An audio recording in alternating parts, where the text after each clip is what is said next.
Welcome dear students to my next class. In this session we can discuss about the topic Basic Economic Tools or Principles of Managerial Economics. Basic Economic Tools or Principles of Managerial Economics. There are mainly 5 principles of managerial economics. They are elasticity of demand, opportunity cost, marginal principle, time perspective, discounting. Elasticity of demand, opportunity cost, marginal principle, time perspective and discounting. The first one is elasticity of demand. We have already learned the topic demand. What do you mean by demand? Demand is a desire backed up by willingness to pay and ability to pay. ഒരു demand എന്ന് പറയുന്നത് ഒരു പ്രോഡക്റ്റിന്റെ demand എന്ന് പറയുന്നതിൽ 3 കാര്യങ്ങളാണുള്ളത്. അതായത് desire, willingness to buy and ability to pay. ഇങ്ങനെ 3 കാര്യങ്ങൾ ചേരുമ്പോഴാണ് ഒരു പ്രൊഡക്റ്റിന്റെ ഡിമാൻഡ് ആകുക. 3 കാര്യങ്ങൾ ഏതാണ്? ഒന്ന് ഡിസയർ, വാങ്ങാനുള്ള ആഗ്രഹം വേണം, അല്ലേ? നീഡ്, ഡിസയർ നമുക്ക് വേണം to acquire the product. Second one willingness to buy, വാങ്ങാനുള്ള ഒരു മനസ്സും ഉണ്ടാവണം. Okay. Third one ability to pay, അത് വാങ്ങിയാൽ അത് കൊടുക്കാനുള്ള എമൗണ്ടും അയാളുടെ കയ്യിലുണ്ടായിരിക്കണം. 3 things are backed up with demand. What are they? Desire, willingness to buy and ability to pay. These are the 3 things involved in demand. Then we can increase our sales only in accordance with the demand. Otherwise, we have to face some losses. അപ്പോൾ നമുക്ക് നമ്മുടെ ഡിമാൻഡിനനുസരിച്ചിട്ടാണ് നമുക്ക് sale ചെയ്യാൻ പറ്റുള്ളൂ, അല്ലേ? അപ്പോൾ നമ്മളൊരു produce ചെയ്യുമ്പോൾ ആദ്യം ആ പ്രൊഡക്റ്റിന് ഡിമാൻഡ് ഉണ്ടോ എന്ന് first we should analyse the demand for the product and what are the various affecting the demand. എന്താണ് നമ്മുടെ പ്രൊഡക്റ്റിനുള്ള ഡിമാൻഡ്, അതുപോലെ തന്നെ ഡിമാൻഡിനെ അഫക്ട് ചെയ്യുന്ന ഫാക്ടേഴ്സ് എന്തൊക്കെയാണ്? What are the various factors affecting demand? You have already learned in your managerial economics classes. What are the determinants of demand or what are the factors affecting demand? What are they? Can you list out that? Okay. Income of the consumer, taste and preferences of the consumer, price of the commodity and so on. These are the main determinants of demand. First, the management should analyze the demand before increasing its sales or production. So, the demand for a product is said to be elastic. എപ്പോഴാണ് നമ്മളൊരു പ്രൊഡക്റ്റിന്റെ demand elastic ആണെന്ന് പറയാം? Demand may be elastic or inelastic. 2 തരം ഡിമാൻഡുകളുണ്ട്. Elastic demand ഉണ്ട്, inelastic demand ഉണ്ട്. എപ്പോഴാണ് ഒരു പ്രൊഡക്റ്റിന്റെ ഡിമാൻഡ് ഇലാസ്റ്റിക് ആണെന്ന് പറയാം? If a small change in price causes people to demand a lot more. അതായത് ചെറിയ പ്രൈസിൽ ഒരു വേരിയേഷൻ വരുമ്പോഴത്തേക്കും ആളുകൾ അത് ഒരുപാട് ഡിമാൻഡ് ചെയ്യുന്നുണ്ടെങ്കിൽ അതിനെയാണ് നമ്മൾ പറയാ elastic demand. A small change in price leads to large change in its demand. That is elasticity of demand. അപ്പോൾ ഇലാസ്റ്റിക് ഡിമാൻഡ് എന്തായിരിക്കും? Change in price doesn't affect the consumption of the product. That is inelastic demand. ഇപ്പോ നമ്മൾ പറയാം 2 തരം കാറുകൾ നമുക്ക് പറയാനായിട്ട് പറ്റും. ഫസ്റ്റ് പറയുകയാണെങ്കിൽ നമ്മളിപ്പോ സാധാരണ ഒരു മാരുതി ഓൾട്ടോ ആണെന്ന് വിചാരിക്കാം. അത് നമുക്കറിയാം ഇക്കണോമിക്കലാണ്. അതേസമയം ഒരു BMW കാർ രണ്ടുമുണ്ട്. ഇപ്പൊ BMW കാറിന് നമ്മൾ എത്ര പ്രൈസ് കുറച്ചാലും നമ്മുടെ സാധാരണക്കാർക്ക് അത് വാങ്ങാൻ പറ്റുമോ? ഇല്ല. എന്നാൽ ഹൈലി എന്താ പറയാ അത്രയും ആർഭാടമായിട്ട് ജീവിക്കുന്ന ആളുകൾ ഉണ്ടാവും, അല്ലെ? അപ്പൊ അങ്ങനെയുള്ള ആളുകൾക്ക് അത് അഫോർഡബിൾ ആണ്. അതിന്റെ പ്രൈസ് കൂടിയാലോ കുറഞ്ഞാലോ സാധാരണക്കാരനെ അത് അഫക്റ്റ് ചെയ്യുന്നില്ല. അതുകൊണ്ട് തന്നെ അത്തരത്തിലുള്ള അതായത് ഹൈ കോസ്റ്റ് ആയിട്ടുള്ള സംഭവങ്ങളുടെ ഡിമാൻഡ് കുറഞ്ഞാലോ കൂടിയാലോ പ്രൈസിൽ വേരിയേഷൻസ് വന്നാലോ ഒന്നും തന്നെ അതിന്റെ ഡിമാൻഡിനെ അഫക്ട് ചെയ്യുന്നില്ല. അങ്ങനെയുള്ള പ്രൊഡക്റ്റുകളെയാണ് ഇലാസ്റ്റിക് ഡിമാൻഡ് എന്ന് പറയാം. എന്നാൽ ചില സമയത്ത് പ്രൈസിൽ ഒരു ചെറിയ വേരിയേഷൻ വരുമ്പോഴത്തേക്കും അതിന്റെ ഡിമാൻഡ് ഈവൻ നമ്മൾ ഗോൾഡിൽ തന്നെ നമുക്കറിയാം, അല്ലെ? ഗോൾഡില് പ്രൈസിൽ ഒരു ചെറിയ വേരിയേഷൻ വന്നു കഴിഞ്ഞാൽ ഗോൾഡ് എല്ലാവരും കൺസ്യൂം ചെയ്യുന്നതാണ്. കൺസംഷൻ ഉള്ളതാണ്. ഇപ്പോൾ ഹൈ ലെവലിലുള്ള ആളുകളായാലും മീഡിയം ലെവലിലുള്ള ആളുകളൊക്കെയും അത് കൺസംഷൻ ചെയ്യുന്നുണ്ട്. ഹൈ ലെവലിലുള്ള ആളുകൾക്ക് അതിപ്പോ പ്രൈസ് കൂടിയാലോ കുറഞ്ഞാലോ അതിലവിടെ യാതൊരു വിധ ഇഫക്റ്റും വരില്ല ചിലപ്പോൾ. പക്ഷെ സ്വർണ്ണത്തിൽ ഒരു ചെറിയ വ്യത്യാസം വരുമ്പോൾ സ്വർണ്ണത്തിന്റെ വില കൂടി നമ്മൾ എല്ലാവരും പറയാറുണ്ട് അല്ലെ, ഇത്രയാ സ്വർണ്ണത്തിന് ഇപ്പോൾ ഒരു പവന് 35,000 രൂപയാണ്. നമ്മളത് അത്ര മാത്രം ഇമ്പോർട്ടൻസ് കൊടുക്കുന്നു. അതിൽ വരുന്ന വേരിയേഷന് നമ്മൾ വളരെയധികം ഇമ്പോർട്ടൻസ് കൊടുക്കുന്നു. അപ്പൊ പ്രൈസിനനുസരിച്ച് ഡിമാൻഡിൽ ചേഞ്ച് വരുന്നുണ്ടെങ്കിൽ അത് ഇലാസ്റ്റിസിറ്റി ഓഫ് ഡിമാൻഡ് ആണ്. അങ്ങനെയുള്ള പ്രൊഡക്റ്റുകൾക്കാണ് നമ്മൾ ഇലാസ്റ്റിക് ഡിമാൻഡ് എന്ന് നമ്മൾ പറയാം. ഇൻഇലാസ്റ്റിക് ഡിമാൻഡ് എന്ന് പറഞ്ഞാൽ പ്രൈസിൽ വേരിയേഷൻ അനുസരിച്ചിട്ട് അതിന്റെ കൺസംഷനിൽ മാറ്റമൊന്നും വരുന്നില്ല എങ്കിൽ അത് ഇൻഇലാസ്റ്റിക് ഡിമാൻഡ് ആണ്. The next one, opportunity cost. Generally, opportunity cost are used in the area of decision making. Decision making involves accepting a course of action and rejecting other alternatives. അപ്പോൾ നമുക്കൊരു decision making ഏരിയയിലാണ് നമ്മൾ ഈ opportunity cost നമ്മൾ സാധാരണയായിട്ട് പറയാം.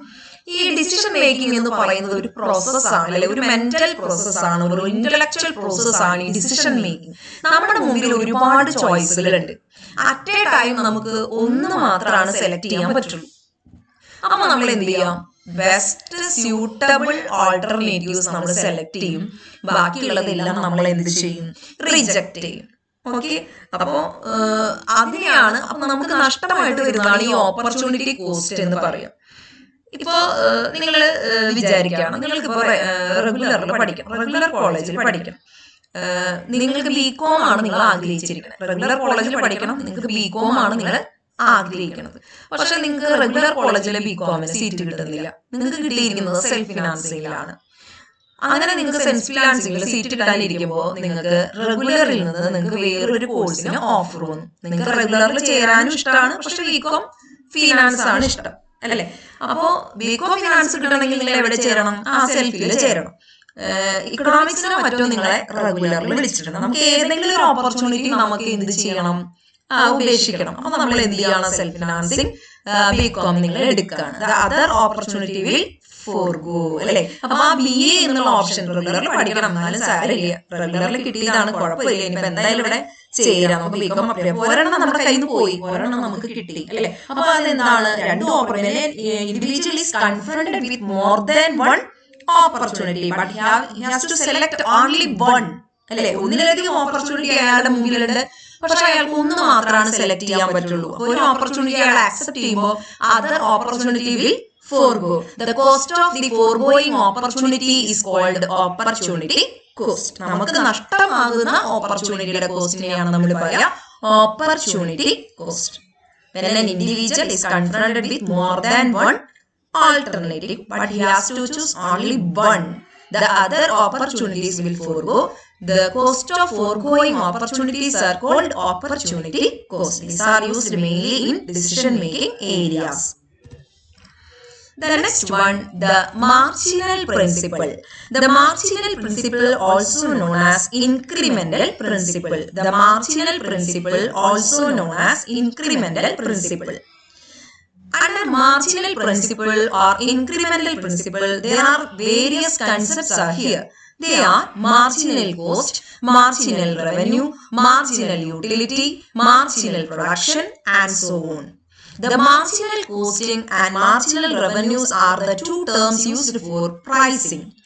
നമ്മളിപ്പോൾ പ്രൊഡക്റ്റിന് price fix ചെയ്യുമ്പോൾ നമ്മളിപ്പോൾ യൂസ് ചെയ്യുന്ന രണ്ട് ടേമുകളാണ് marginal cost and marginal revenue. ഈ രണ്ട് ടേമിന്റെ ബേസിലാണ് നമ്മൾ ഡിസിഷൻസ് എടുക്കുക, marginal cost and marginal revenue.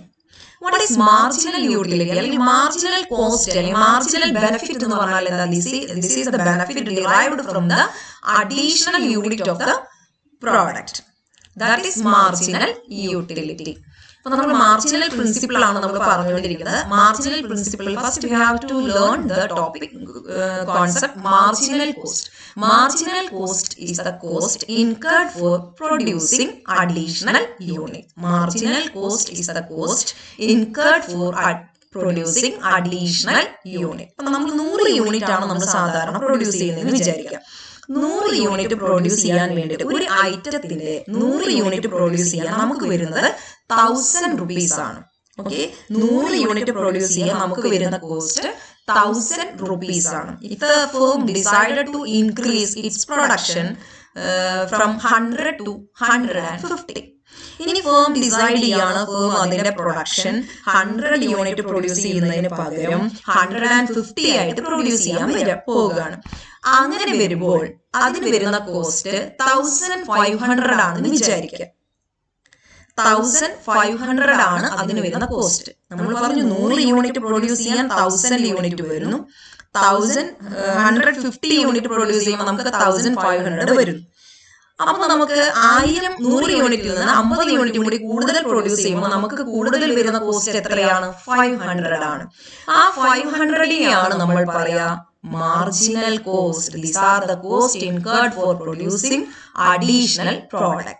അതിൽ നിന്ന് കിട്ടുന്ന ആ 50 യൂണിറ്റിൽ നിന്ന് എക്സ്ട്രാ പ്രൊഡ്യൂസ് ചെയ്യുന്ന 50 യൂണിറ്റിൽ നിന്ന് കിട്ടുന്ന ബെനിഫിറ്റിനെയാണ് നമ്മൾ പറയാ മാർജിനൽ റവന്യൂ എന്ന് നമ്മൾ പറയാം. Marginal revenue. അപ്പൊ മാർജിനൽ പ്രൊഡക്ഷൻ എന്ന് പറഞ്ഞാൽ എന്തായിരിക്കും? Additional production. That is the 50 unit is considered to be the additional production. That is called marginal production. These are the important terms involved in marginal principle. Marginal principles, also known as incremental principles, this is the additional cost incurred for producing additional unit. Generally, marginal costing is used for pricing a product. Pricing is the process of fixing price for a product. Then the next one, time perspective. Time is precious for every businessman. ഒരു ബിസിനസ്മാനെ സംബന്ധിച്ചിടത്തോളം time എന്ന് പറയുന്നത് വളരെ precious ആണ്. He has to take a lot of decisions every day. അപ്പോൾ ഈ decision എടുക്കുക എന്ന് പറയുന്നത് main and most important duty of every manager is to take so many decisions. അപ്പോൾ പലതരത്തിലുള്ള ഡിസിഷൻസ് ഉണ്ട്. ചിലത് ലോങ് റൺ ആയിരിക്കാം, ചിലത് ഷോർട്ട് റൺ ആയിരിക്കാം. എന്താണ് ഈ ലോങ് റൺ ഡിസിഷൻ, എന്താണ് ഈ ഷോർട്ട് റൺ ഡിസിഷൻ? ഈ long run decision, short run decision എന്ന് പറയുന്നത് നമ്മുടെ 3rd മൊഡ്യൂൾ മുതൽ നമുക്ക് വളരെയധികം ഇമ്പോർട്ടന്റ് ആണ്. ഇപ്പൊ നമ്മളൊന്ന് ഇൻട്രൊഡ്യൂസ് ചെയ്ത് വിടുക മാത്രമേ ചെയ്യുന്നുള്ളൂ. What is long run and short run? Already ഇക്കണോമിക്സിൽ നിങ്ങൾ പഠിച്ചു കാണും എന്താണ് ലോങ് റൺ എന്നും ഷോർട്ട് റൺ എന്നും. അത് തന്നെയാണ് മാനേജീരിയൽ എക്കണോമിക്സിൽ നമ്മൾ വീണ്ടും പറയുന്നത്. ഷോർട്ട് റൺ എന്ന് പറഞ്ഞാൽ ഷോർട്ട് പീരീഡ് ആണ്. Short run means short period. We can make any changes. അപ്പൊ നമുക്ക് പെട്ടെന്ന് മാറ്റങ്ങളൊന്നും വരുത്താൻ പറ്റാത്ത ഒരു പീരീഡ്, വളരെ ടൈം കുറവാണെങ്കിൽ നമ്മൾ പറയാ അത് ഷോർട്ട് റൺ ആണ്. അപ്പൊ നമുക്ക് കൂടുതൽ യൂണിറ്റ് ഒക്കെ പ്രൊഡ്യൂസ് ചെയ്യണം. അപ്പോ വലിയ വലിയ ഫേമുകളൊക്കെ ആണെച്ചാല് നമുക്ക് ഒരുപാട് പ്രൊഡ്യൂസ് ചെയ്യണമെങ്കിൽ വളരെ കുറഞ്ഞ ഒരു 2 ദിവസമാണ് നമ്മുടെ മുമ്പിലുള്ളൂ എന്ന് വിചാരിക്കാം. ഈ 2 ദിവസം കൊണ്ട് നമുക്ക് പുറത്ത് നിന്ന് വേറെ ലേബേഴ്സിനെ കൊണ്ടുവരാൻ പറ്റും, അല്ലെങ്കിൽ പുതിയ മെഷീനറീസ് ഇൻസ്റ്റാൾ ചെയ്യാൻ പറ്റും? നമുക്ക് അതൊന്നും പോസിബിൾ അല്ല. നമ്മുടെ മുമ്പിലുള്ള സമയം 2 days ആണ്. നമുക്ക് വേണമെങ്കിൽ ക്യാപിറ്റൽ കുറച്ച് കൂട്ടാം, അത്രയൊക്കെ നമുക്ക് സാധിക്കുള്ളൂ. മണി വേണമെങ്കിൽ കൂടുതൽ നമുക്ക് അറേഞ്ച് ചെയ്യാം. പക്ഷെ ഷോർട്ട് റണ്ണിൽ നമുക്ക് ഒന്നും തന്നെ കൂടുതലായിട്ട് ചെയ്യാൻ പറ്റില്ല, ടൈം ലിമിറ്റഡ് കുറവാണ്. പക്ഷെ ലോങ് റൺ എന്ന് പറയുന്നത് എന്താണ്? It is extend for a several number of years. ഒരുപാട് വർഷങ്ങളാണ് നമ്മൾ ഈ ലോങ് റൺ എന്ന് പറയുന്നത്. അതിനുള്ളിൽ നമുക്ക് ഒരുപാട് മാറ്റങ്ങൾ വരുത്താം. In long run the business may expand, diversify or acquire new business. അങ്ങനെ പല ട്രെമൻഡസ് ആയിട്ടുള്ള ചേഞ്ചസ് ടേക്കൺ പ്ലേസ് ചെയ്യാം ഫ്യൂച്ചറിൽ. അപ്പൊ ഫ്യൂച്ചറിൽ നമുക്ക് വേണമെങ്കിൽ കൂടുതൽ മണി കൊണ്ടുവരാം, ഫ്യൂച്ചറിൽ ലേബേഴ്സിനെ കൂടുതൽ അറേഞ്ച് ചെയ്യാം, കൂടുതൽ മെറ്റീരിയൽ നമുക്ക് അറേഞ്ച് ചെയ്യാം, പ്രൊഡക്ഷൻ ഒരുപാട് നമുക്ക് നടത്താനായിട്ട് പറ്റും. അതായത് ലോങ് റൺ എന്ന് പറയുന്നത് ഒരുപാട് സമയം നമ്മുടെ മുമ്പിലുണ്ട്. ഷോർട്ട് റൺ എന്ന് പറയുന്നത് ചിലപ്പോൾ ഫ്യൂ വീക്സ് ആയിരിക്കാം, 2 days ആയിരിക്കാം, ഫ്യൂ അവേഴ്സ് ആയിരിക്കാം. അതിനെയാണ് നമ്മൾ ഷോർട്ട് റൺ എന്ന് പറയാം. കുറച്ച് സമയത്തിനുള്ളിൽ നമുക്ക് ഒന്നും തന്നെ ചേഞ്ചസ് വരുത്താൻ പറ്റില്ല. അതുകൊണ്ടാണ് ഈ ഷോർട്ട് റൺ, ലോങ് റൺ എന്ന് നമ്മൾ പറയുന്ന 2 കോൺസെപ്റ്റുകൾ. Time perspective, there are 2 perspective time ആണുള്ളത്, long run and short run. In short run, we can't make more changes, but in long run, we can effectively plan for long run. We can make more changes in the long period. Different decisions have to be taken by a businessman at different period. Then the last principle is discounting. Discounting is one of the important principles of managerial economics. All firms produces goods in order to sell at a future date. So നമുക്കറിയാം, നമ്മൾ goods എല്ലാം produce ചെയ്യുന്ന അന്നാണ് നമുക്കത് sale ചെയ്ത് പോകണമെന്നില്ല. നമ്മൾ ഇന്ന് നമ്മൾ പ്രൊഡ്യൂസ് ചെയ്ത് വെച്ച സംഭവം നമുക്ക് ഫ്യൂച്ചറിലാണ് നമുക്ക് സെയിൽ ചെയ്യാനായിട്ട് പറ്റുക. Cost incurred at the time of production but the cash flows from sales will happen only at a future date അല്ലെ. പക്ഷെ നമുക്ക് പ്രൊഡക്ഷൻ നടത്തുമ്പോൾ നമുക്ക് കോസ്റ്റ് വരുന്നുണ്ട്. What are the cost incurred for production? What are the costs incurred for production? What are the four elements of production? They can denote it in a word cell. C for capital, E for enterprise, L for land, L for labor. These are the four elements of production. What are they? Capital, enterprise, land, labor. These are all needed for production. ഇതെല്ലാം നമുക്കുള്ള കോസ്റ്റുകളാണ് അല്ലെ. Cost incurred at the time of production. നമ്മൾ ഒരു product produce ചെയ്യുമ്പോൾ നമുക്ക് cost വരുന്നു. പക്ഷെ അതിൽ നിന്നുള്ള റവന്യൂ ജനറേറ്റ് ചെയ്യുന്നത് എപ്പോഴാണ്? When will you get revenue from the sales? എപ്പോഴാണ് നമുക്ക് കിട്ടുക? Only at a future date അല്ലെ. അത് പിന്നീടാണ് നമ്മൾ വിൽക്കുന്നത്, അപ്പോഴാണ് നമുക്ക് ക്യാഷ് കിട്ടുള്ളൂ. അതാണ് ഈ ഡിസ്കൗണ്ടിങ് പ്രിൻസിപ്പിളിനകത്ത് നമ്മൾ പറയുന്നത്. അപ്പൊ നമ്മൾ എന്ത് ചെയ്യണം? Present value of future cash flow നമ്മൾ കാൽക്കുലേറ്റ് ചെയ്യണം. Present value of future cash flow. ഫ്യൂച്ചറിൽ ഞാനൊരു ഐറ്റം, ഞാനിപ്പോൾ പ്രൊഡ്യൂസ് ചെയ്ത ഒരു ഐറ്റത്തിന് 100 രൂപയാണ് ഫ്യൂച്ചറിൽ കിട്ടുന്നത്. ഓക്കെ, 100 രൂപയാണ് അടുത്ത വർഷം അതിന്റെ വില വരിക എങ്കിൽ അതിന് ഇന്നത്തെ പ്രസന്റ് വാല്യൂ ആണ് നമ്മളിവിടെ കാണാം. പ്രസന്റ് വാല്യൂ കാണാനുള്ള ഫോർമുല, അടുത്ത വർഷം 100 രൂപയാണ് കിട്ടുമെന്ന് വിചാരിച്ചിട്ട് നമ്മളിപ്പോ പ്രൊഡ്യൂസ് ചെയ്യുന്നത്, അതിന്റെ പ്രസന്റ് വാല്യൂ കാണാൻ നമ്മളിവിടെ ഒരു ഫോർമുലയാണ് യൂസ് ചെയ്യുക. Cash flows divided by 1 plus R whole raised to n. Cash flow എന്ന് പറയുന്നത് നമ്മൾ അതിന് സെയിൽസിൽ നിന്ന് നമുക്ക് നെക്സ്റ്റ് ഇയറിൽ നമുക്ക് കിട്ടാൻ പോകുന്നതാണ് ക്യാഷ് ഫ്ലോ. 1 എന്ന് പറയുന്നത് കോമൺ ആണ്, R എന്ന് പറയുന്നത് റേറ്റ് ഓഫ് ഇൻട്രസ്റ്റ് ആണ്, n നമ്പർ ഓഫ് ഇയേഴ്സ് ആണ്. അപ്പൊ മിസ് പറഞ്ഞത് ഇപ്പൊ ഞാനൊരു ഗുഡ്സ് പ്രൊഡ്യൂസ് ചെയ്തു, അത് നെക്സ്റ്റ് ഇയറിൽ എനിക്ക് 100 രൂപ കിട്ടും എന്നാണ് ഞാൻ എക്സ്പെക്ട് ചെയ്യുന്നത്. അപ്പൊ ക്യാഷ് ഫ്ലോ ഇവിടെ എത്രയാണ്? 100 ആണ്. 1 കോമൺ ആണ്. R എന്ന് പറയുന്നത് എത്ര ശതമാനമാണ് നമ്മൾ പറഞ്ഞ ഇൻട്രസ്റ്റ്, റേറ്റ് ഓഫ് ഇൻട്രസ്റ്റ് എത്രയാണ്? 10%. അപ്പൊ നമ്മൾ എങ്ങനെയാണ് ആ ഫോർമുല ചെയ്യുക? അടുത്ത വർഷത്തേക്കാണ് നമ്മൾ നോക്കണം, അടുത്ത വർഷമാണ് കിട്ടുക, ഒരു വർഷമല്ലേ വരുന്നുള്ളൂ. അപ്പൊ നമ്മൾ cash flows 100 divided by 1 plus 10% whole raise to 1. ഒരു വർഷത്തേക്കാണ് നമ്മൾ നോക്കുന്നത്. ഇങ്ങനെയാണ് നമ്മൾ പ്രസന്റ് വാല്യൂ കാണുക. അപ്പൊ ഫ്യൂച്ചറിൽ ഉള്ള വിലയുടെ ഇപ്പോഴത്തെ വാല്യൂ കാണാൻ വേണ്ടിയിട്ടാണ് പ്രസന്റ് വാല്യൂ നമ്മൾ ചെയ്യുന്നത്.